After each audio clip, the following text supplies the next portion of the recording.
Okay, so let's do a quick review of what the original lecture 5, and Sal, tell me if any of this you don't like.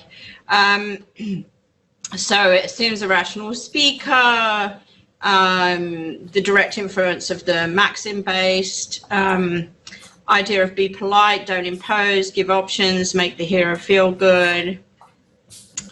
Brown and Levinson, which you discussed, right? Yes. Goffman's idea of face. So this is this idea of image of self, right? So face work means you have to maintain a positive face, and individuals can lose face if things, and in some cultures it's more important than in others. Well, yes, that's true. That's true. I have no problem losing face all over the place, but you hate losing face, actually. I don't think that that's a cultural thing. Well, anyway, anyway. So, but the idea is, again, that that's rational. It's not an irrational. So positive face is the idea of building. I'm sorry to have to violate your negative face here. Oh. I would like to correct. Okay. You just said, you go back to when we say that face work is rational, the point here is that it is a rational choice on the part of the speaker to save the face of the hearer and make sure that their face is protected, okay? Positively and negatively, okay? So if I say, bring me that phone, okay? Now, that totally violates your negative face. I'm not leaving you alone. I'm forcing you to do something, etc. By not protecting your negative face, I am also increasing very highly the likelihood that you're going to say, drop dead, right? Because you're not going to say, well, you're not going to be in a good mood to actually give me the phone. If I said, would you be so kind because you're such a wonderful person that I can see loves to help people, you're like, here, have the phone, right? Because I've made you feel so good, built your positive face, right? That I'm going to get my goal successful. So that's what we mean by face work is rational, is that it is in the rational interest of the speaker to protect the face of the hearer, and by doing so, they protect their own. Thank you, Dr. Taldo. Notice I'm unfazed. My face remains unfazed. Your face is unfazed, yes. Okay, so positive face is this idea of wanting to be liked, right? So admired, approved of, recognized. So the kinds of speech acts that attend to positive face are things like compliments, showing interest in something someone's done, asking questions. You're looking particularly good tonight, Dr. Cooper. Well, positive face. Yeah, all right. I was demonstrating. Yeah, all right. So then the other one is negative face, and this is the desire to be left alone, right? So desire not to be imposed upon, essentially, to act as one pleases. And so the kind of speech acts that attend to negative face are things like apologies, offering ways out of requests. And let me give you an example of that. Well, the example that I just gave, would you mind giving me your phone, right? I'm giving you a huge way out. Yeah, sorry, I do mind. Yeah. Right, that's it. Now you're out, or you got out of it. So I think I talked about this briefly last week, the idea of pre-sequences. So are you doing anything on Saturday, right? And then I'm like, well, wait, I'm not sure whether to say yes or no at this point, because I don't know what you're going to ask me to do. Because if you're going to ask me to babysit your kids, no, I'm not free. but if you're going to ask me out for lunch, maybe I am free, right? So that's the idea of negative face. And that's the idea of offering ways out of requests, or offering ways, you know. So instead you would say something like, I have a really big favor to ask you if you're free on Saturday. So then I could say, oh, sorry, yeah, I'm so not free, you know. Or I can make the decision of whether I'm going to say, okay, I'm free, so let's hear this favor and see if I can say yes or no, you know. But you can see how that's now becoming more and more face-threatening, right? So a face-threatening act is any action that is going to cause potential damage to your positive or negative face, right? So as an example, asking for something, again, this idea of a request is face-threatening in and of itself, because there's an imposition on the hearer who either has to grant the request, maybe even though they don't want to, or deny the request, which is then becomes very uncomfortable, right? And goes against your positive face.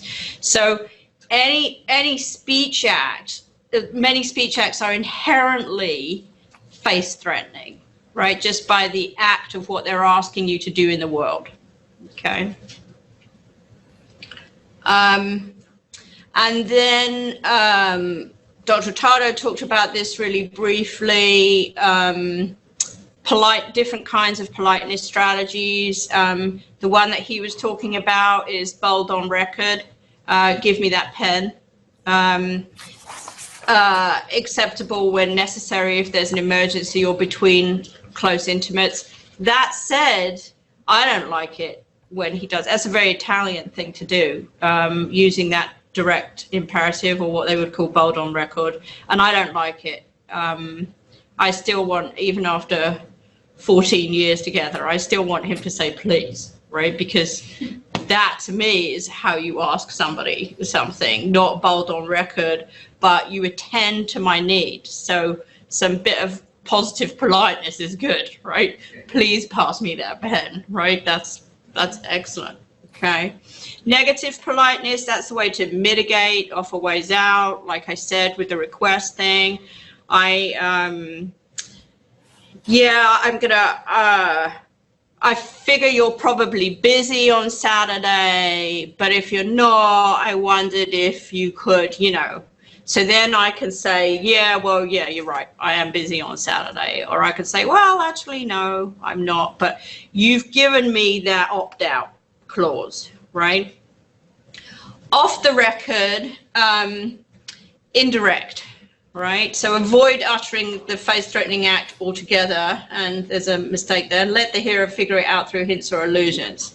So, oh, I've forgotten my pen again, right? And that means that I want you to say, oh, here, you can borrow one of mine, or whatever, right? This can become very annoying, right? Some people do this a lot. And I'm sure we can all think of at least one person in our lives who does this a lot. And who are you thinking of? It's not me. No. Oh, I don't do it. Brenda does, though. Brenda, our house, the lady that helps us clean our house, she does this all the time. She does hints and allusions as to whether she wants this or that, and it drives me nuts. I'm like, Brenda, what is it that you want? Just tell me what it is that you want. Yeah, 10 years we've been with her, and still she does this all the time. Or, of course, complete avoidance. Just decide that it's not worth doing the face-threatening act in the first place, okay? A lot of times that's what happens. One of the reasons that Diana Boxer and I wanted to work with indirect complaints was because a lot of the time people do not make direct complaints. Direct complaints are, of course, an inherently face-threatening act because you don't know what you're going to get back if you make the complaint. So most people just don't do it, right? The idea that people go around all the time saying, you know, you did this wrong, you didn't give me my food, you didn't do, you know, it is ridiculous. We don't.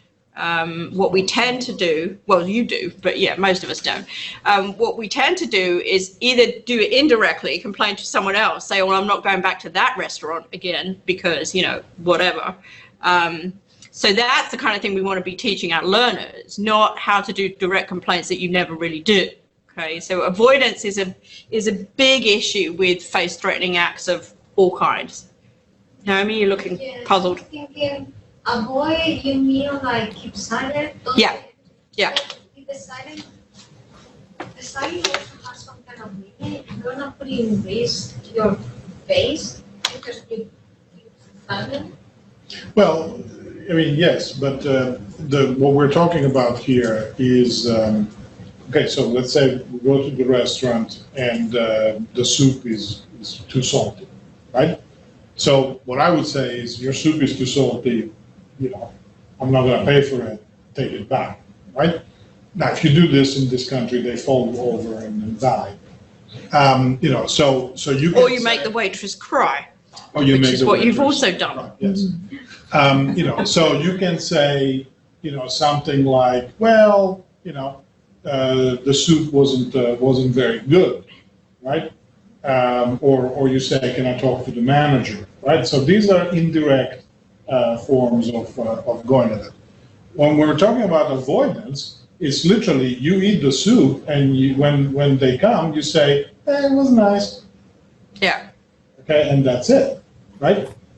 You know, you just don't say anything. You don't do it. Okay. What you're talking about is, like, for example, the waitress would come and say, how did you like the soup? And you don't say anything. Okay. Or as I once memorably said, I'd rather not discuss the experience. No, I did. It was. Yes, I know. But those are not real avoidances. Those are just, you know, basically you're making the claim without saying anything, or by saying I don't want to discuss it. You're making it very clear that it was a bad experience. Okay, and given the context, you are complaining, you know, just off the record in the sense. Okay, that is, you're hinting that since you don't want to discuss the experience, the soup was really bad. How many of you have seen what is it? The restaurant one. The guy from England, the chef. Chef it was called. No, not chef. No, the blonde. Gordon Ramsay. Gordon Ramsay. Have any of you seen Gordon Ramsay? Yeah. I mean, he tries to explain to people that they're not going to complain if the food's crap. They're just not going to come back, right? And that's the classic avoidance. Yeah. You know, they say, he says, this food is terrible. And they say, well, no one ever complains. And he says, Right. they won't. They just, that's the reason you've got nobody in your restaurant. Okay. So 99% of the time we don't do it. I mean, I've even had things come back from dry cleaners and I'm just like, I don't want to deal with it. I'd rather just, you know, not deal with it.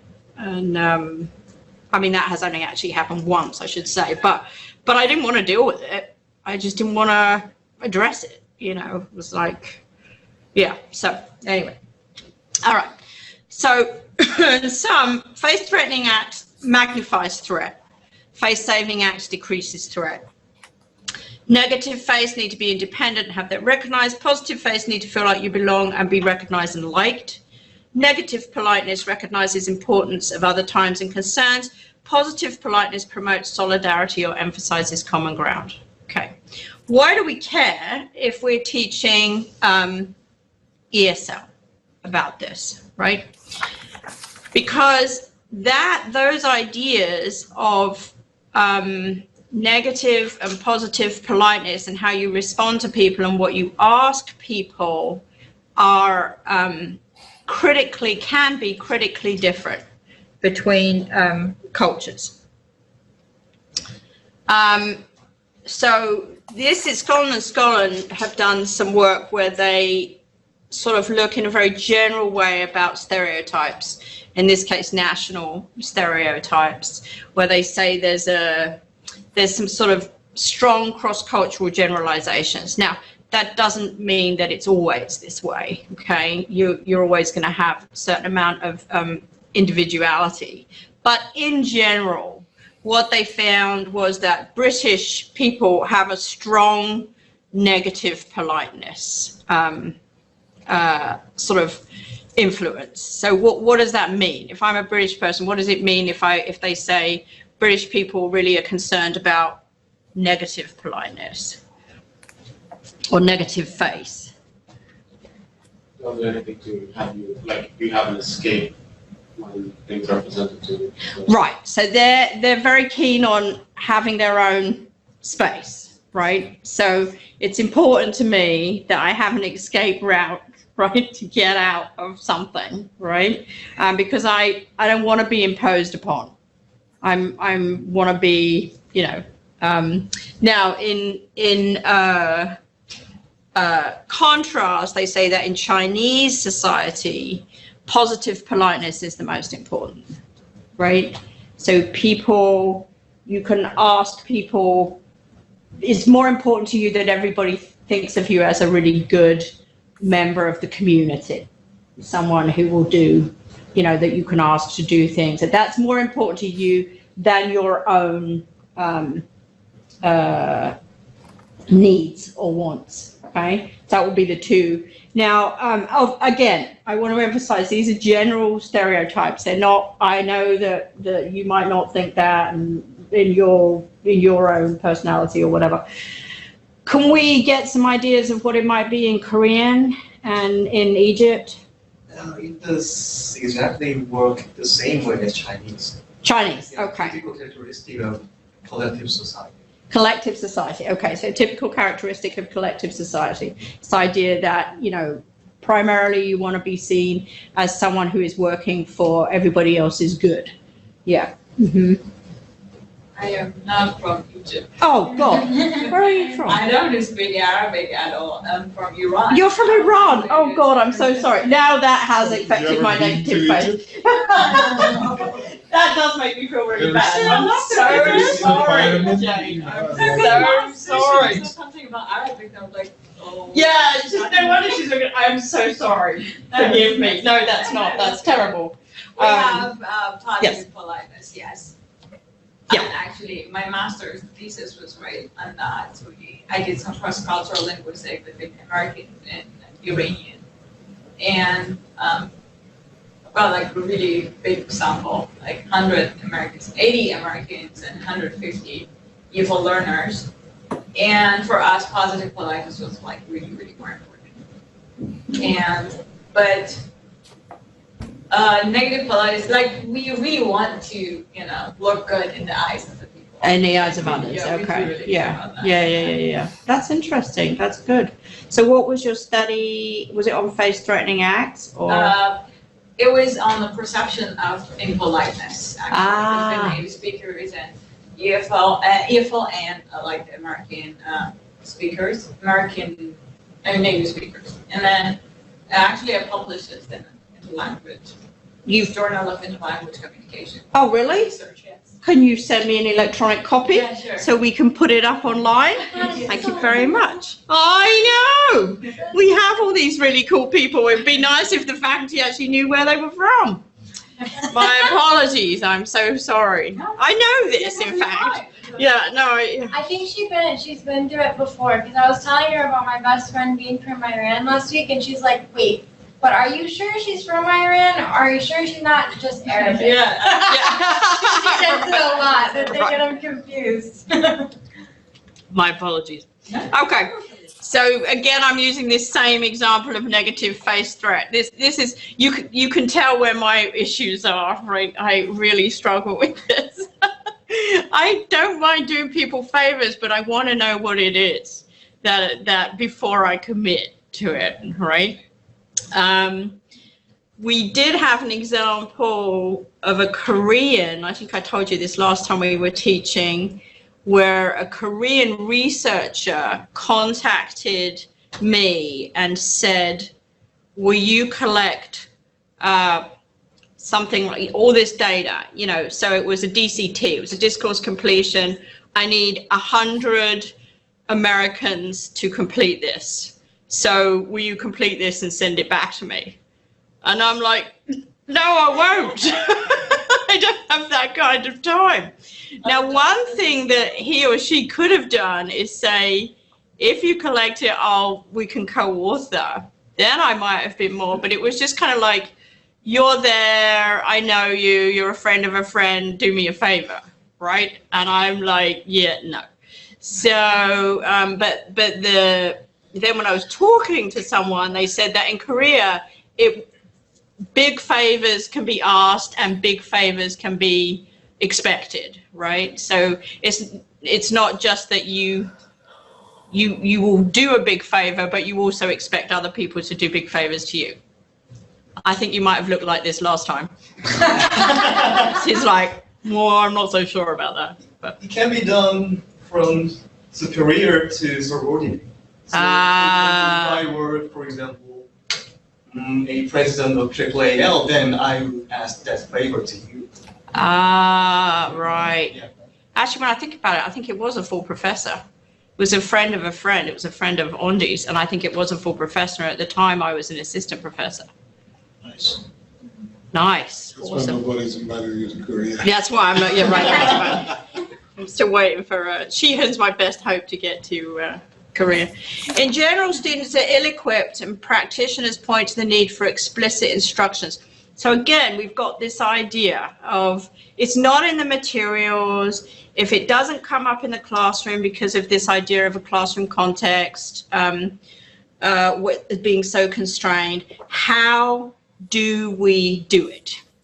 So this is just a little quote. It seems advisable for teachers to explicitly point out politeness markers are an integral part of the foreign cultural system and should neither be used nor interpreted by reference to the learner's native system. Okay, meaning, for example, a politeness, well, Dr. Hurtado's example, bare imperatives to ask for something, right? In Italian, that's just fine, right? But in American English, that's not fine. Among intimates. Say that again? Among intimates. Among intimates. Well, it's still not fine among intimates. Yeah, right. So, and the suggestion that we need to teach this more effectively. So let's go back and think how we might do this. Consider the speech act of making a request, right? Let's start with a pragmalinguistic. What are the pragmalinguistic issues in making a request? Not using appropriate words like Good. could. So exactly. So learning to use the appropriate language. Could you, would you, are you able to? I was wondering if all those different kinds of linguistic patterns that you can use, right? And what are the socio-pragmatic issues? Not to know where, when, and to use some. Okay, so give me a for instance. Like, We for just example, talked about one. Like, The level. I can ask you that, would you please, grade my paper right now in the class? Right, yeah, okay. So that's, yeah, that's completely inappropriate. So why is it inappropriate? I think, Okay. It's the level of favor that I can expect them to reasonably do. good, yeah. So the level of imposition is really important. That's a completely unacceptable level of imposition, right?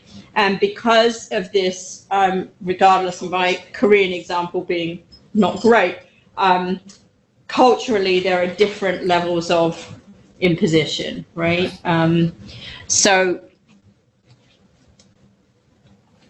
So here is exactly what you just said. So pragmalinguistic ways of asking, is it possible, might you, could you, socio-pragmatics, any unwritten rules across communities, avoid situations that involve too much time or effort, avoid situations that seem to involve family privacy. These are just some of the socio-pragmatic constraints that you might find against, that you need to deal with, think about when you're making a request.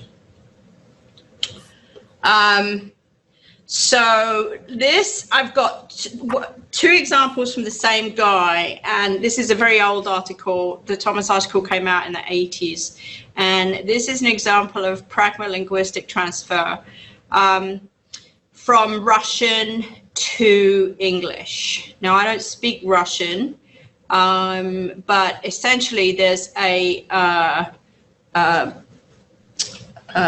routine expression, what we were talking about in terms of routine expressions. This one, I have no idea how you pronounce. And it basically means, well, you can translate to, of course, right? So A says, are you coming to my party? B says, of course. It goes without saying, I wouldn't miss it for the world. However, if it's asked about something self-evident that you can also use in Russian, but if you do it in English in answer to a genuine question, it can sound insulting. So, is it a good restaurant? And the Russian speaker translates and says, of course. What the Russian means is, indeed it is a good restaurant. What the American hearer, English hearer might perceive is, what a stupid question, right? Like, of course, you know, it's a good restaurant. So it can sound very rude. Is that clear? Yeah? Yeah, Diego, yeah. You agree that that could sound rude? Okay. Is it open on Sundays? Again, of course. For a Russian speaker, yes, indeed it is open on Sunday. That's all I'm saying. For an American English, only an idiotic person would ask if it's open on Sundays, right? Because of the perception of what we answer, of course, to, right? What that routine expression means. So in that case, that's a pragmalinguistic issue. It's a choice of language. But then there's also socio-pragmatic transfer. I don't know if you talked about free or non-free goods. So forget that. But this is the idea of size of imposition, right? In Britain, this is in the 1980s, in Britain matches were basically free. I mean, they were like a penny. So you didn't need to use a particularly elaborate strategy to say to somebody, can I have a light, right? Which would mean, can I have a match? So you just say, hey, got a light, right? That which meant, give me your lighter or your matches. You know, it wasn't a big deal. Okay, in Russia, this is where he spent all his time, cigarettes were also virtually free. Okay, so those of you who haven't lived in Eastern Europe, and I don't know what it's like in your countries, but in Eastern Europe in the 80s, we used to smoke, and I smoked 2 packs a day. We would smoke the state-made cigarettes. And they were like basically a penny a packet. I mean, they were incredibly, incredibly cheap. And actually you lit it up, and as it was burning down, sometimes it would go shh, and I'd be like, oh my God, what's in this cigarette? I mean, you know, we had no idea what was, but they were cheap, they were plentiful, just in the same way as you would say to someone, got a light, you'd say, got a cigarette, and someone would give you a cigarette, right? But in Britain at the same time, that wasn't true. Right? Because there was no state-sponsored cigarette industry. So if a Russian came over and said, got a light, that would be fine. But if a Russian came over and said, got a cigarette, that would be incredibly rude, right? Because it's like, well, they're mine, you know, or you if you want a cigarette, you've got to try harder than that, right? Oh, I'm really sorry, you know, I wondered, could I have one? Because, you know, I'm desperate, and, you know, you can't just treat it like it's nothing. Okay. Also, he talks about difference in taboo topics depending upon where you are, and asymmetrical power relations, of course, as we just talked about, between teachers and students. Okay, so the last thing we're gonna do today is look at a spotlight study, and I'm going to get Shi-Hun to turn these out. This study is now in your doc share, and you can take a look at it. So everybody just needs one set You're going to get a set of 4 pages, and did we upload it for Yes, I did. Attilio? Attilio, it's in your doc share. Yes. Yeah. So the article is in your doc share, Attilio. So if you go to the end of the article, the last 4 pages are the transcript that we've got right here. Okay, and those of you at home watching this, your transcript is the end of the article, the Tyler article that's uploaded into DocShare. Okay. This is my advisor, and I think I've mentioned before that my PhD was working with international teaching assistants and undergraduates. And needless to say, there was a lot of issues in understanding between these 2 groups on both sides. Neither side was particularly good at working out what the other one was trying to say or what the other one was thinking. So it wasn't only that the American undergraduates were dense in many cases, it was also that the ITAs had no idea what was going on in terms of what they were bringing in terms of their pragmatics. And that's what we're going to have a look at today. So what we did, our job was to go into these ITA classes, record things, and then work with the students, the ITAs themselves, to try and work out where there was problems and why those problems might happen. So this is one way you can address differences in pragmatics.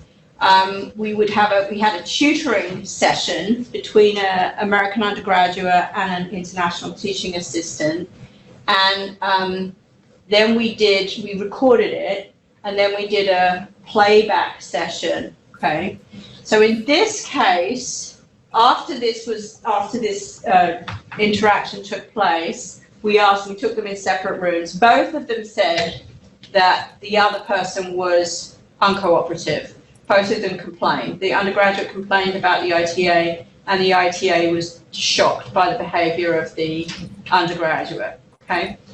These are particularly interesting because of the power. Normally in teaching, all the power is with the teacher. None of the power is with the student. But with international teaching assistants, because they're second language speakers, the power differential gets shifted around. Yes, the teacher is the de facto, the teacher, but they're not an expert at the language. But the undergraduate is an expert at the language. So this tends to get mixed up. This is why these interactions, another reason these interactions tend to get complicated. So in the playback sessions that we did with the ITA and the both of them just didn't get what the other one, it wasn't even a roughly mutual. Remember I said about the conduit metaphor, that we somehow think that I'm thinking this and I say something and it goes into your head the same way as it came out of my head. And I said that's not how communication works. So what you're going for is a roughly mutual understanding. Like if it's a square in my head, hopefully it's something remotely like a square in your head as opposed to a circle, right?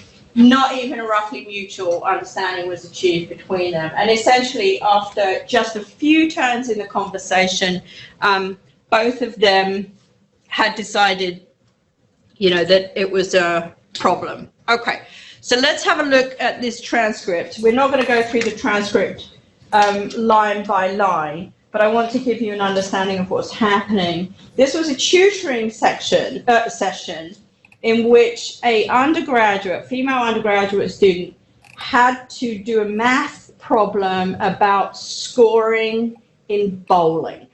Okay, it's like 10-pin bowling. Okay, I have absolutely no idea how you score a game in bowling. It seems to me like incredibly complicated.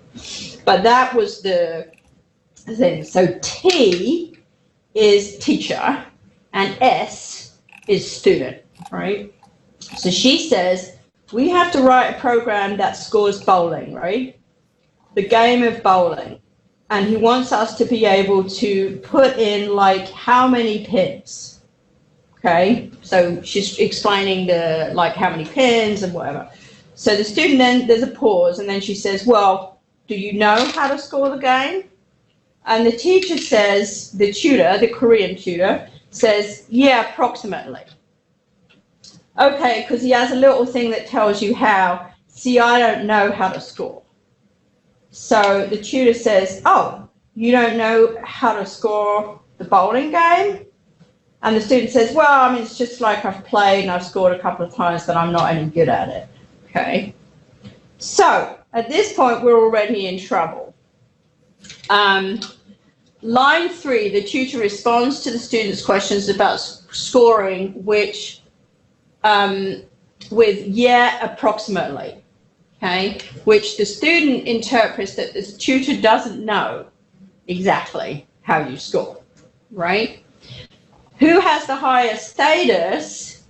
Well, depends, right? In terms of the tutor has the higher teaching status, but in terms of the language and the culture, the student has the higher status, right? So this is what I mean by we've already got a problem.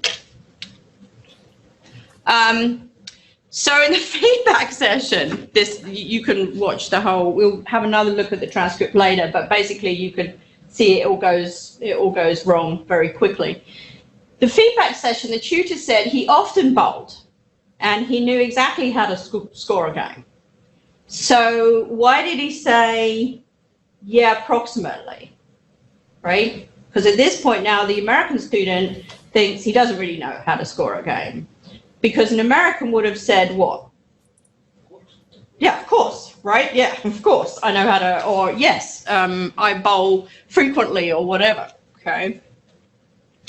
So I'm going to read some of this for you. When asked why he had downplayed his knowledge, the tutor responded that in Korean, it would be considered rude to boldly state that one is an expert in an area. When asked directly if you possess knowledge or skill, the conventional response in order to claim expertise and remain modest involves a formulaic hedge. So now it's a pragmalinguistic issue that translates roughly as approximately. Okay, so formulaic hedge just means a standard routinized expression that translates as roughly as approximately. Tutor asserted that any Korean would recognize this tag as polite modesty and would interpret him as saying, yes, I know how to score bowling. Does our Korean participant agree with that assessment? Yeah. Yeah. Yeah, he agrees. Good. Excellent. So we see what's happening here, right? Now this is a pragmalinguistic issue now because he literally doesn't mean approximately. He just means, yes, I do know how to do this, right? Tutor's explanation is consistent with Lee's observation that Korean speakers regularly employ the particle Children. That's not what that said. What's that? You have C-O-M. Com. Don't say that. But you do say, Children. which is the approximately thing? Yeah, a little. Yeah, okay, so that's wrong, that's right. Okay, I'll tell my, which is glossed as a little in order to retain this modesty standard. Okay, so the Korean tutor seems to be a direct transfer of a conversational routine, but it's a problematic transfer because now the student is like, well, he doesn't know what he's doing either. Then we have another problem in line 5. The tutor responds to line 5, oh, you don't know how to score a bowling game? The student responds with surprise, the tutor responds with surprise that the student doesn't know, as he considers that sort of cultural background knowledge. The student then responds in line 6 that she's done it a couple of times, but she isn't very good at it. As the tutor gives no further information about his knowledge, in the playback session, she says she took it as an indication that he had no idea what he was doing. Because partly he said approximately, and then secondly, he says, oh, you don't know how to do it, which she interprets as, oh crap, neither of us knows how to do it, right? So this is not good.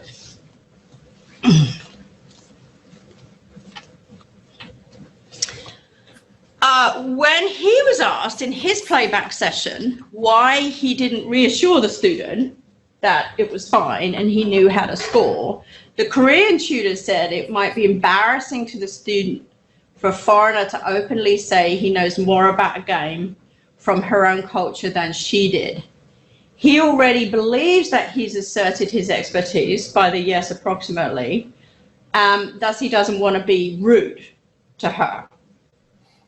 So you see how this is going? Yeah. So these playback sessions are a great way to try and work out what's underneath, you know, what's happening actually underneath. Throughout the interaction, and I won't take you through the 4 pages of transcript, the student repeatedly challenges the tutor's interpretation of how a strike is scored. I don't even know what a strike is, but anyway. All the pins? Okay. The student believes, and she says in her playback session, this guy is, quote, playing with my head, right, unquote. The tutor is completely taken aback because all of a sudden, from his perception, where is that? This part, lines 60 through 61. If you go down to 60 through 61,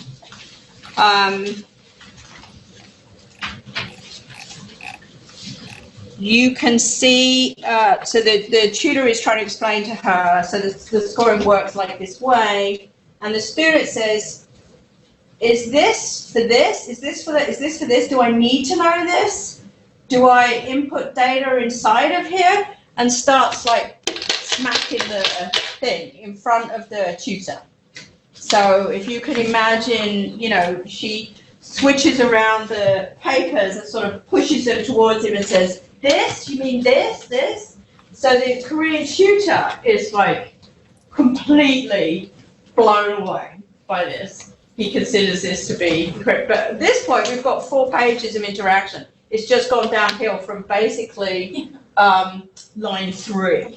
So, you know, yeah. So at this point, this chick is like, you know, you're playing with my head. I don't know what you want from me, you know. So the reason that he's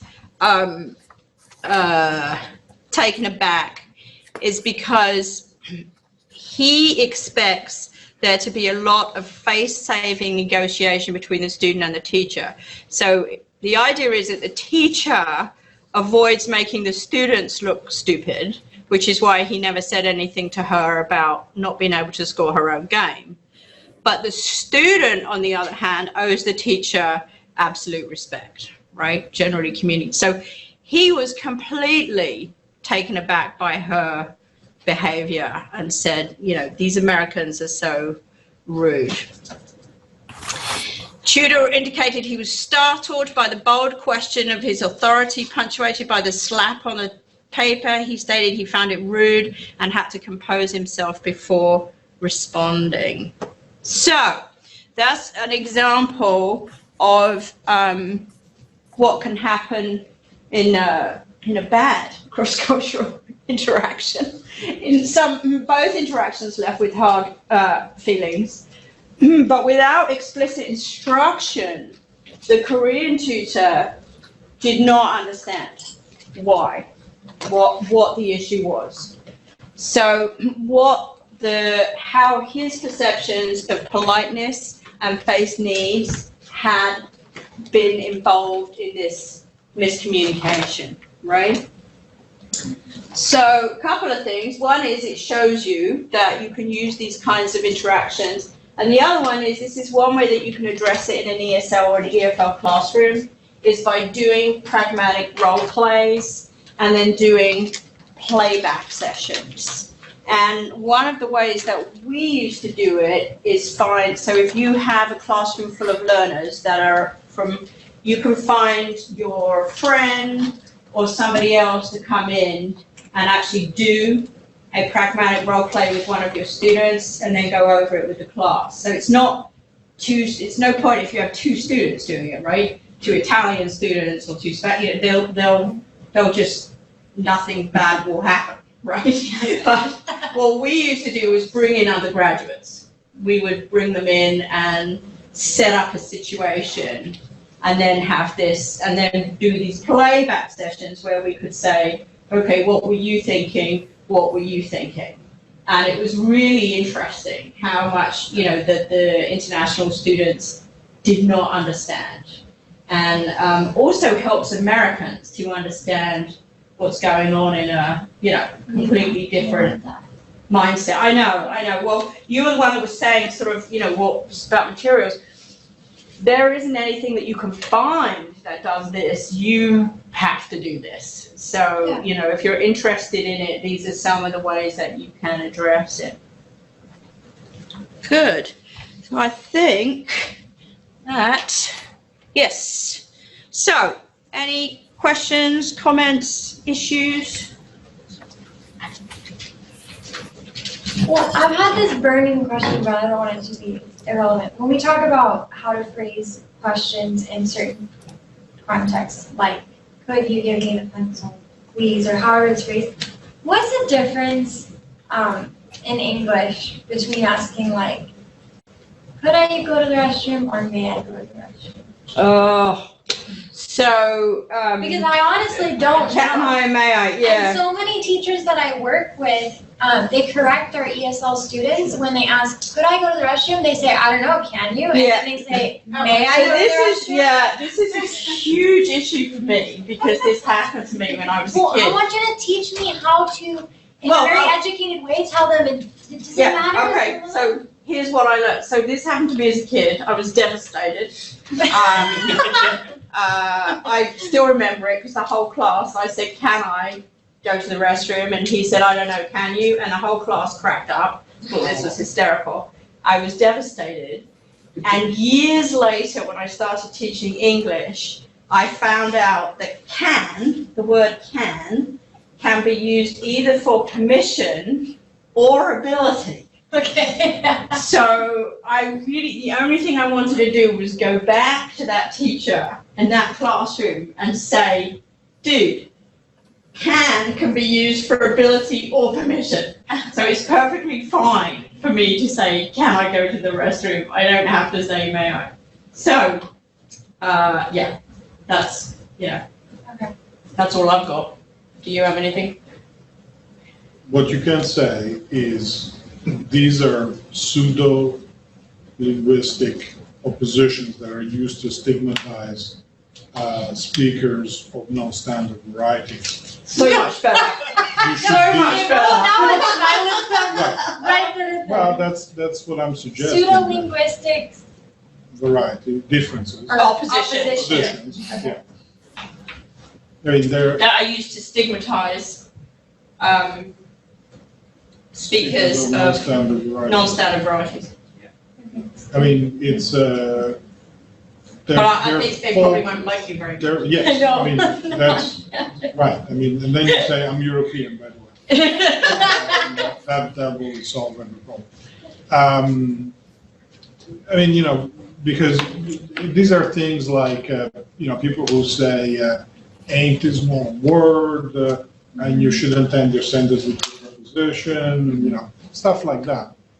All of which is, or you shouldn't split the infinitive, all of which is nonsense. It's prescriptive. Yeah, it's just There is no ground for it. There is no basis for it in actual linguistic practice, let alone in linguistic instruction. Mm-hmm. Well, maybe you're right that I would never address that with the teachers to say please, right? But I could explain it to the students because Yeah. I've had so many in that same exact situation that you just It's described. horrible. And No, I it's just horrible. think to myself, like, Actually, students are perfectly fine.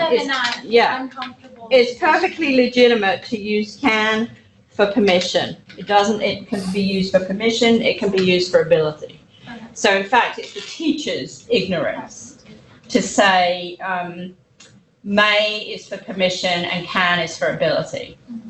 Can be used for either. Like that. It's not with their ignorance. Say that I know, again. that's right. Yeah, no, I guess. That's up to the kids, but Yeah. I don't need to correct the teacher. No. Yeah, but you can tell your students, use may, because a lot of English speakers are ignorant and don't realize that can be, used for ability or permission. So you're correct. You can tell the students you're correct. You've got the right idea of can. Yeah. Can is not, it can be used that way. Right. But in the context of teachers' classrooms, they prefer you to use may. Right. To stop them having to go through the same trauma that I went through. Right. Yeah, which was horrible. I mean, I still remember it. Yeah. I remember the moment at which I was teaching grammar or looking in a grammar book or something, and they said, ability or permission, and I was like, Oh, fuck. yeah, all I wanted to do was Doctor Who, go back in my time capsule and I mean, and you think about how much Smacking. courage they have to muster just to ask know. that question for I some of know. them. That is a big sentence for a lot of them that are fresh in from over the Yeah, border. And yeah, so, yeah. I appreciate being able to. So you can tell them that their grammar is fine, but in this context, for whatever reason, American teachers prefer them to use may. But it's not that the grammar is wrong. There's nothing wrong with the grammar. Just in this particular context, because in other contexts, we use can for permission all the time. Right. But that seems to be a uniquely, sort of classroom experience that many of them have, yeah. And in fact, some native speakers have. I know, I'm readdressing my old trauma, I know. Any other questions? Excuse me. Yes, Jay. I kind of heard that if you're using DCT to collect data, Mhm. then sample size must be consider it, you can generalize. Yeah. You can be able to do that. You can actually do that. And then for the role play and playback session, if you want to do that, if you want to interview them, Yeah. so then that will be a possibility, right? So how Well- many subjects can actually sort of Well, you could give do a you bit of both. valid results? Yeah, so let's think about my PhD student, I think you know Hassan. She is triangulating her work. So if you remember, DCTs are these discourse completion tests. Yes. She's not doing DCTs, but she's doing a survey. And then based on the answers of the survey, so she's surveying 100 teachers in Saudi Arabia. Based on the comment block in the survey that people have, and then a little checkbox where they can say, yes, you may contact me, you can or may contact me in the future. She's picking out a subset of those teachers to interview in detail. So it would be, if you were looking for something like a dissertation project, where the data has to be very good, but you don't want to be interviewing people for the next 5 years. It's called a mixed method design. And she asks people if they would be willing to have an interview with her based on some of the issues that come up in the survey. And in this way, you can try and find trends across the data without having to interview 100 people that filled out your DCT. Right. Yeah. So a mixed method design is definitely what I would go for if you had something like this. Yeah.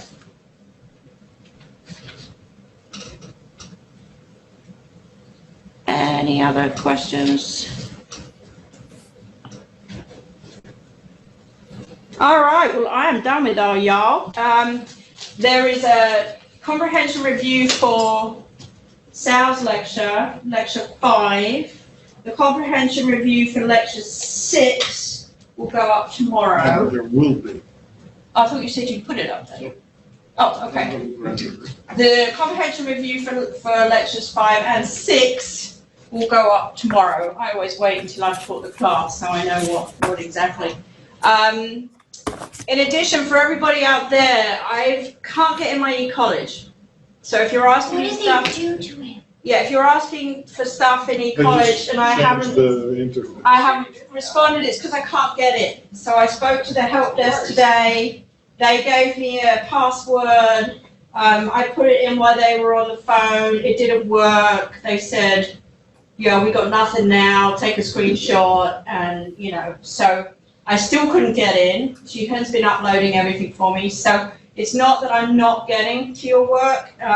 I went in this morning to try and grade your work. So please be patient. And if I haven't got in by tonight, I will be back with the help desk first thing tomorrow morning to get in. Okay. All right. Thanks very much, everybody. We are done. Bye-bye. Bye, Attilio. Bye, Felicia. Bye-bye.